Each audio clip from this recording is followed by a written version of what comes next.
Tulad ng ibang nagdaang bagyo, nagdulot ng pinsala ang bagyong Ophel sa iba't ibang bahagi ng bansa. Sa General Santos City, naitala ang pinakamataas na level ng baha sa kanilang lugar ngayong taon. Ayon naman sa National Disaster Risk Reduction and Management Council, ilang tao ang naitalang nawala o kaya'y binawian ng buhay dahil sa pananalasa ng bagyo. Isa ang Bicol Region sa mga tinamaan ng bagyong Ophel. Tulad ng ibang malalakas na pag-ulan, matinding pagbaha ang idinulot ng bagyo.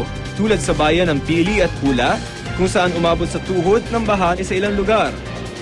Kaya nakontrol naman sa itaas, itong kontrol naman, pinabuhin ang tubig, kaya piga-diver, talagang mabaha digdi. So ito ang ginigibo may, was na kusog ang pipinto nitong kontrol naman, tanganing magdalagan siya sa Hamurawon Creek. Ganoon din ang naging sitwasyon sa Legazpi, Albay. Dagdag pa sa sakit ng ulo ng mga residente ang kasamang putik ng baha na mula sa Bulkang Mayon. Sa ngayon, kahit wala na ang bagyo, pinagbabawal pa rin ang pagpalaot ng mga maliliit na sasakyang pandagat. Unang-una, pinagbawal na natin yung paglaot ng mga small passenger seacraft at saka mga fishing boats.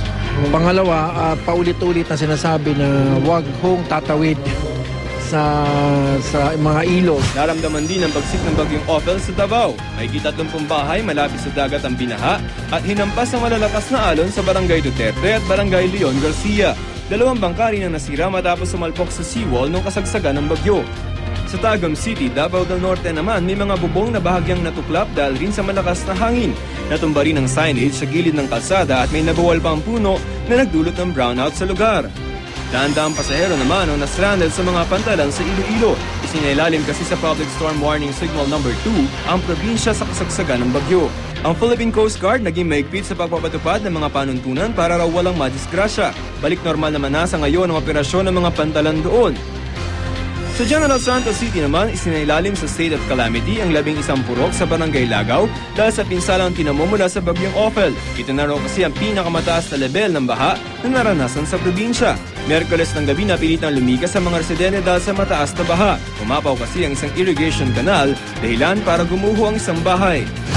Sa amo ang tubig taga diri na pero to amo silingan tapad jud nako na wasak na ang balay simento manggod tapos ang tubig ba paspas ka ganina nawasak jud siya.